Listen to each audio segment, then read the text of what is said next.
History abounds at the junction of the Mississippi and Minnesota rivers near Minneapolis and St. Paul, Minnesota. This junction has always been at the forefront of transportation in Minnesota. Steamboats brought many of the early settlers to the upper Midwest, although this method of transportation was not always dependable. In dry years, steamboats could not run. When the railroads arrived, they brought a more consistent means of travel. Today, the junction features a dense network of roads and highways, and the Minneapolis-St. Paul International Airport is close by. Despite the noise and bustle going on above, wildlife and some of the history can still be found below. Let's examine the junction a little closer. The Mississippi River passes through the north side of this area, while the Minnesota River joins it from the southwest. The color of each river is slightly different, as you can see in this Google image. The black line shows the early road from St. Paul to Fort Snelling to Mendota. The red lines show the various railroads that were built around the junction. This map shows the land on the north side of the Mississippi, and the yellow line is the road to Fort Snelling from St. Paul. The entire area at the junction is full of history, but I am going to focus on 8 things. The first being the two rivers overlook. This is on the north side of the Mississippi, on the road from St. Paul. There are steep bluffs on either side of the river, where the elevation drops from about 810 feet at the top to about 706 feet at the bottom, or a drop of about 100 feet. Many of the early photographs of Fort Snelling were taken from this vantage point, which clearly showed both the Mississippi and Minnesota rivers.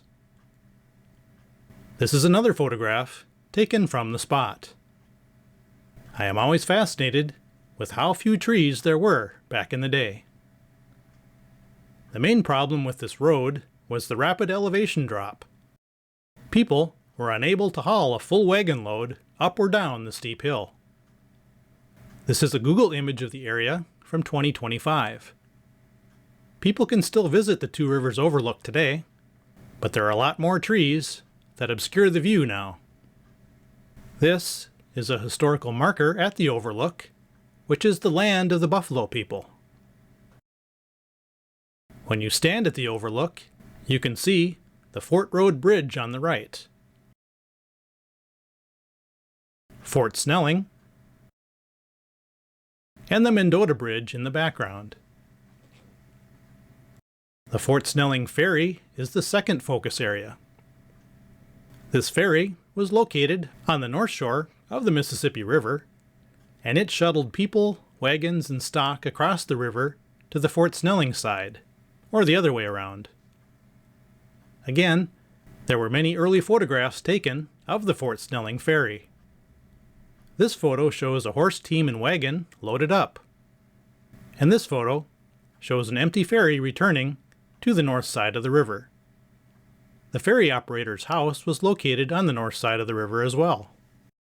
The first ferry operator was Franklin Steele, and the ferry began operations before 1849. Samuel Findley ran the ferry from 1850 to 1855, or the year he died. After that, the ferry went back to Franklin Steele. Animals could be unpredictable on the ferry. One time, a pig jumped out of a wagon and took off across the prairie. It took a group of soldiers about a half an hour to capture the pig. You can also visit this spot today by taking Lower Hidden Falls Drive from the top of the bluff to the river bottom. It is pretty neat to stand on the riverbank and imagine the ferry in operation.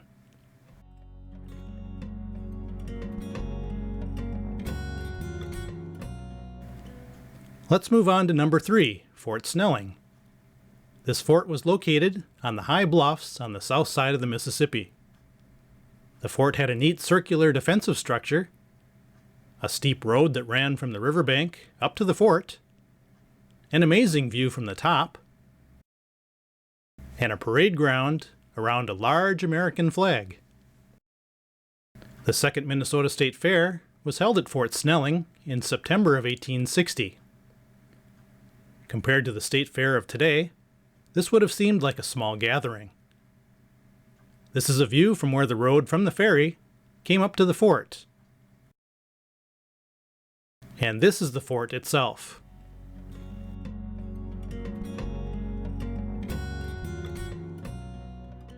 This is another corner defensive structure, and the side of the fort where the road comes up from the ferry. The Mendota Ferry is the next feature we will look at. The ferry operators actually lived on the south side of the Minnesota River, as the fort was on the other side. This is a photo of a horse team and thresher being ferried across the river. This view, from the road up to the fort, shows the Mendota Ferry House and the north bank of the Minnesota River. Here, the ferry operator helped 3 men prepare for a trip across the river. This is the ferry boat and dock. An old car is shuttled across, and the ferry with the new Mendota Bridge looming overhead. As with the Mississippi River Ferry, Franklin Steele was also granted the first license to operate the Minnesota River Ferry. He was followed by Henry H. Sibley, Trefel Auga, and Trefel's son James, who changed the last name to Auger. You can see the plot of land the Augas owned on the south side of the river. Before the ferry ended in the late 1920s, it was owned by Clifford J. Clarkson and his son Gust. Trefel Auga said one of his most distinct memories was ferrying the Barnum and Bailey Circus across the river. He said that thousands of people lined the banks of the river and the bluffs to watch. This is a little harder to spot these days, but it is still there, right next to the tall Mendota Bridge.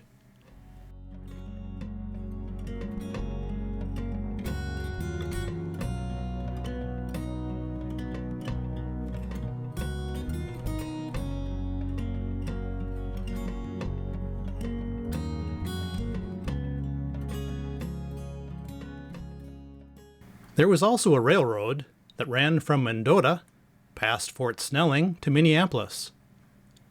This railroad began as the Minneapolis, Faribault, and Cedar Valley Railroad.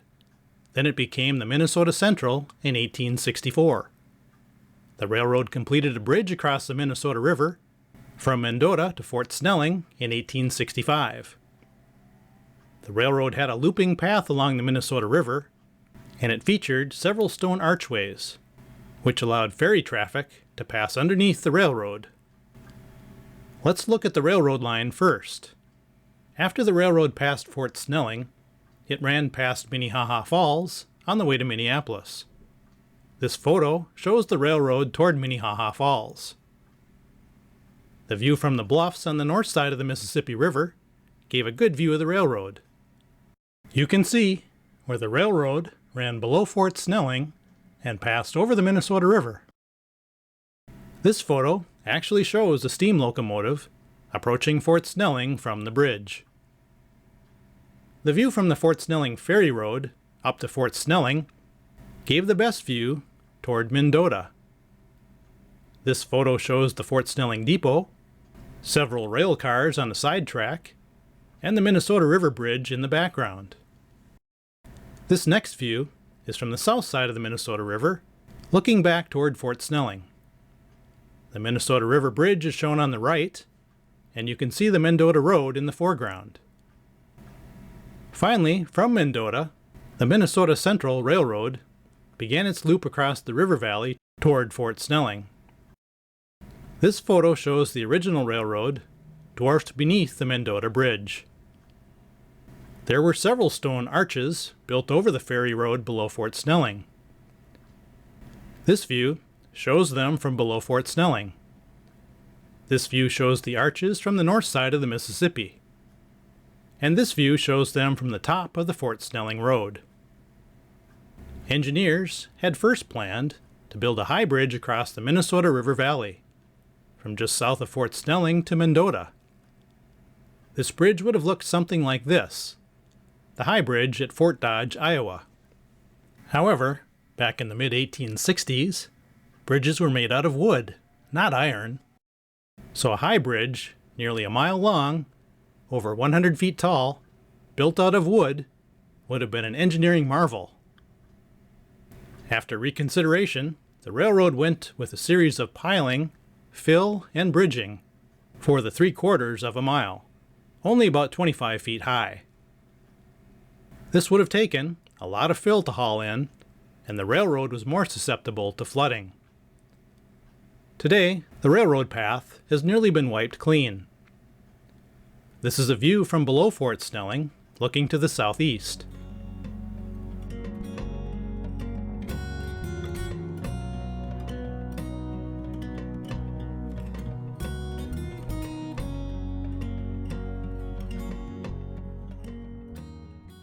There is a lot of current in the Mississippi here, as it is only about 7 miles from St. Anthony Falls.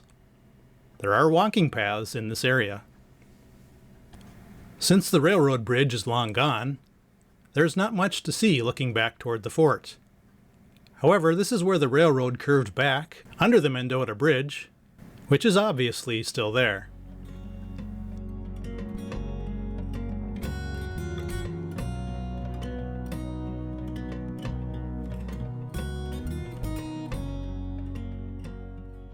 Back at Mendota, there's not much evidence of the original railroad line either. The Mendota Bridge is a good marker for where it was, which looms in the background here. The stone arch over the railroad still remains on the Mendota side. This stone arch is one of the oldest remaining railroad features in the state of Minnesota.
The river bottoms at the junction are the 6th feature of this video.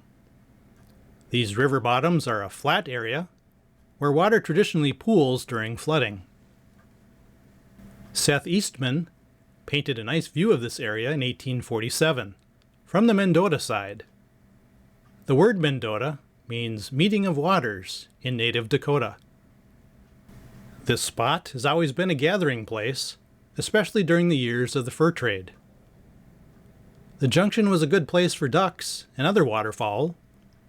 Henry Sibley kept track of the number of ducks he killed there over a 3-year period, and it was just short of 1,800.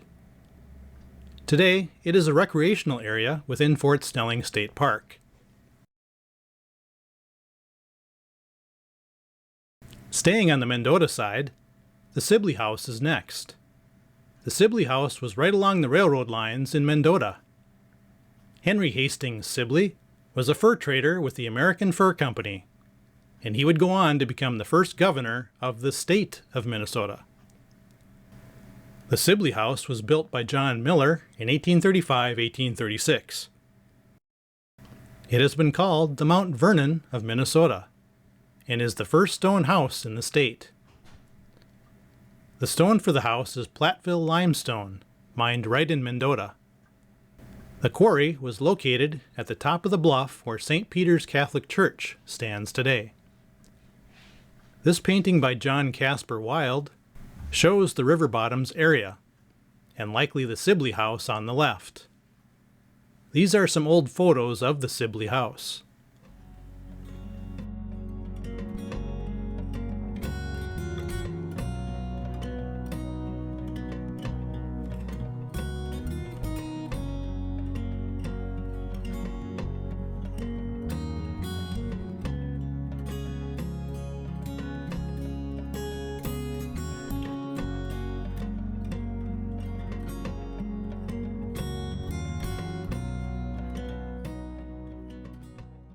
When Sibley lived in the house, he served visitors buffalo hump steak, which was a delicacy, and dried beaver tail meat.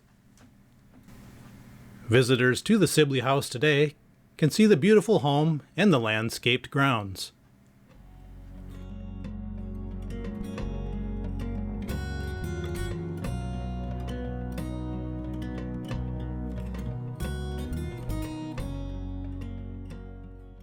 Finally, let's take a look at the Faribault House of Mendota.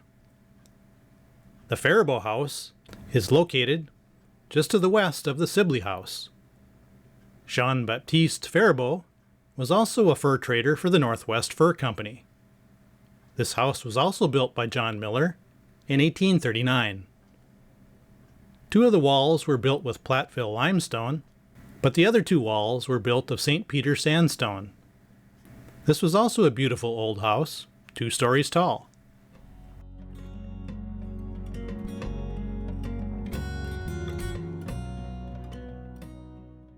John Miller built both the Sibley and Faribault homes. Miller did not live much longer after building these homes, as he drowned in the river near Grey Cloud Island in 1844. The Faribault house is neatly preserved in Mendota as well. That concludes the video. Make sure to check out my other YouTube videos and my primary website at mnbricks.com.